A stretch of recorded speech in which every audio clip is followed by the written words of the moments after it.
अस्सलामुअलैकुम my social media family. उम्मीद करती हूँ कि आप सब लोग खुशबाश होंगे।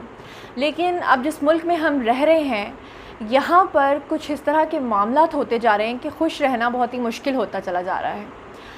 आज मैं बात करने जा रही हूँ इकरारुल हसन के बारे में, जिनके बारे में सबको पता है कि हैदराबाद की पुलिस ने उनके ऊपर ना सिर्फ हाथ उठाया है बल्कि उनके ऊपर तशद्दुद भी किया है। लेकिन इसके पीछे जो इनसाइड स्टोरी है वो क्या है? सबसे पहले तो मैं आपको बताती चलूँ कि पाकिस्तान में बहुत कम ऐसे इदारे हैं जो वाकई मोतबर हैं, और फिर बहुत कम लोग ऐसे हैं जो बिकते नहीं हैं, जो झुकते नहीं हैं, और वो हमेशा कड़वे तो लगते हैं लेकिन वो कभी भी अपने असूलों पर समझौता नहीं करते। उन लोगों में अगर किसी का शुमार होता है तो वो है इकरारुल हसन। इकरारुल हसन का प्रोग्राम सिर्फ एक प्रोग्राम नहीं है बल्कि वो एक ऐसा प्रोग्राम है जो जिद्दोजहद कर रहा है, कोशिश कर रहा है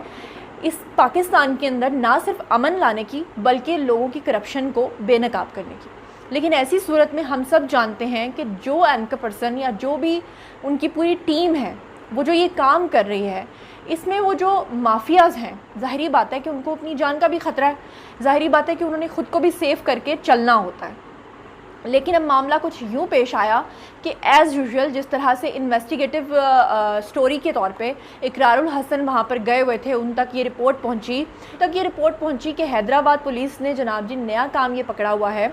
कि वो मीरपुर ख़ास तक के इलाके के अंदर जो मंशियात की स्मगलिंग हो रही थी उनको जाने की इजाज़त दे रही थी, और उनकी गाड़ियों से, यानी जो लोग ये गुटखा और मेनपुरी स्मगल करते थे उन लोगों से इन्होंने पूरे 15 लाख रुपए के एडवांस चेक्स लिए हुए थे। अब एडवांस चेक्स क्यों लिए थे कि पुलिस चौकी के पास से जब गाड़ी गुजरती थी तो बिना चेकिंग के ये उसको जाने देते थे, और ना सिर्फ जाने देते थे बल्कि वन पैसेज की यानी एक चक्कर के 50,000 रुपये रिश्वत लेते थे। अब ये कोई छोटी अमाउंट नहीं है। आप सोचिए कि हैदराबाद पुलिस में हिटरी थाने का जो SHO है जिसका नाम है फारूक राव, वो और उसका जो सब इंस्पेक्टर है, ये दोनों मिलकर ये काम कर रहे थे और अच्छी खासी ऐशें कर रहे थे। अब वहाँ से किसी ने रिपोर्टिंग कर दी इकरारुल हसन को। इकरारुल हसन की टीम ने सबसे पहले जाना होता है ग्राउंड पे, वहाँ जाके इन्होंने कुछ रिकॉर्डिंग्स करनी होती हैं, क्योंकि बाद में अगर मुलजिम जो है वो मुकर जाए तो फिर बाद में कौन उसका सबूत देगा। तो सबूत के तौर पे पहले इकरारुल हसन की टीम जाती है, वो जाके उन लोगों के साथ निगोशिएट करती है और पता लगाती है, और साथ साथ उनके कैमराज ऑन होते हैं, जैसा कि आप जानते हैं कि उनके प्रोग्राम का पैटर्न ही कुछ ऐसा है। तो इस मामले में भी ऐसा ही हुआ कि इकरारुल हसन ये फ्रेश एपिसोड रिकॉर्ड करने के लिए गए तो इनकी टीम ने ये काम करके रखा हुआ था, इनके लिए ये होमवर्क कर लिया था, इनकी टीम ने इनके लिए रिकॉर्डिंग करके रखी हुई थी, जिसमें SHO जो है फारूक राव और उसका जो सब इंस्पेक्टर है ये खुद इस बात को कन्फेस कर रहे थे, जो कि आने वाले एपिसोड में आप लोग देख सकते हैं। धमाकेदार एपिसोड आएगा, ज़ाहिर बात अब तो सब देखेंगे। तो उसमें ये लोग खुद कन्फेशन कर रहे हैं कि हाँ हम लोग वन पैसेज का 50,000 रुपया लेते हैं और इतने पैसे हम लेते हैं। डेफिनेटली इनकी टीम ने यही कहा होगा कि भाई हमने भी यहाँ से कोई नशावर चीज़ जो है या वो यहाँ से लेकर गुजरनी है तो आप हमें इजाज़त दें। तो वो बता रहे थे कि हम इतनी रिश्वत इसके लिए लेते हैं। अब जब सारी फुटेज इनके पास आ गई तो इकरारुल हसन जो है वो फाइनल जो वहाँ पे छापा मारने के लिए गए, फाइनल वो जाके उन्होंने जब बात की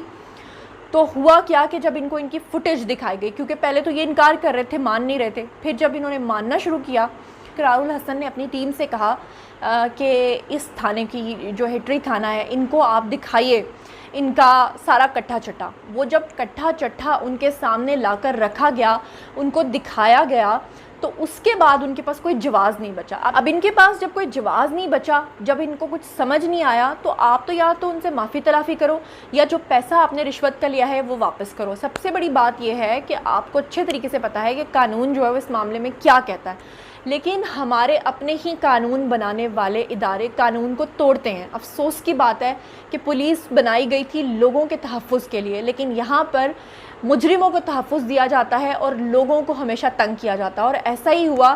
कि उन्होंने बजाय इसके कि कन्फेशन करते, और पता भी था कि फुटेजेस इनके पास आ चुकी हैं, उन्होंने एकदम से जनाब जी थप्पड़ों की बरसात करना शुरू कर दी इकरारुल हसन पे। इकरारुल हसन को इतना मारा। एक लिहाज से तो बहुत अच्छा हुआ कि उनकी टीम के एक बंदे ने पूरी फुटेज बना ली, और वो फुटेज जो है वो आप न्यूज़ चैनल पर भी देख सकते हैं और वैसे भी वायरल हो चुकी है। लेकिन इंतहाई दुख की बात यह है कि इकरारुल हसन को छुड़वाने के बजाय वहाँ पे फुटेज पे ज़्यादा जोर दिया गया। हालांकि ये बात एक लिहाज से देखी जाए तो ठीक भी है कि उनके पास सबूत होना चाहिए था, लेकिन जब मैंने ये वो मनाजिर देखे तो मुझे बहुत दुख हुआ, क्योंकि इकरारुल हसन को बड़े ही बेदर्दी के साथ वहाँ पर पीटा जा रहा था, मारा जा रहा था,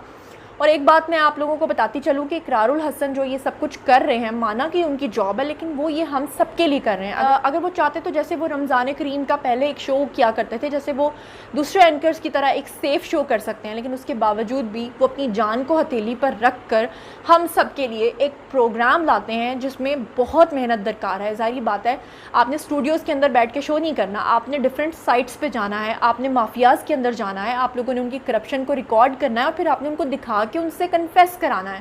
ایسی صورت میں بڑے بڑے ڈھیٹ دیکھے، مگر یہ تو ان سے بھی بڑے نکلے کہ انہوں نے تو جناب علی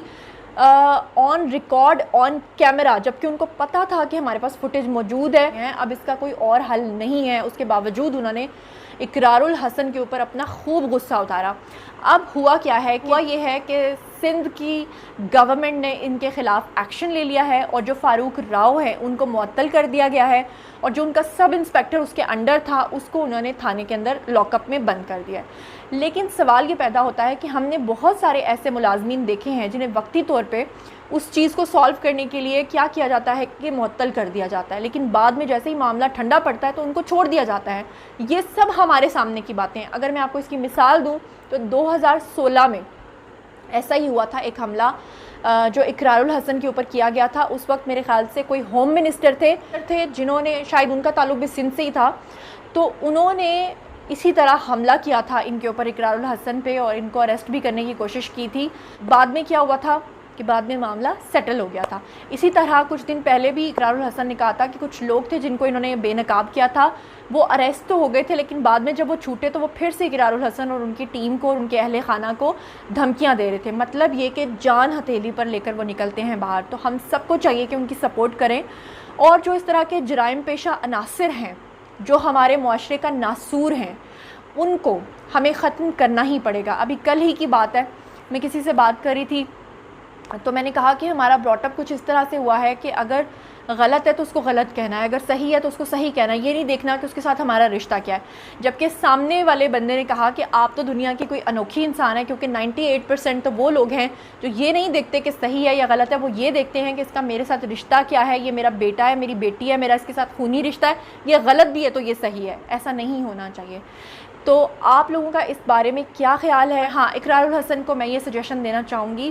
کہ کوئی بھی آپ کو ملنے کے لیے کہیں پر بھی آ جاتا ہے، پلیز خدارا آپ اپنی سیکیورٹی پر بھی توجہ دیجیے. اس طرح سے لوگوں کو ایک دم سے مت آنے دیں، کیونکہ بہت سارے لوگوں کی آپ کے اوپر نظریں ہیں. تو امید کرتی ہوں کہ یہ ساری انفارمیشن جو میں نے آپ تک پہنچائی ہے آپ کو پسند آئی ہوگی، اور مزید ڈیولپمنٹ جب اس میں ہوگی تو وہ بھی میں آپ کے ساتھ شیئر کروں گی. اپنا بہت خیال رکھیے گا، چینل کو سبسکرائب کرنا مت بھولیے گا تاکہ آپ میرے ساتھ کنیکٹ رہ سکیں. اللہ نگہبان.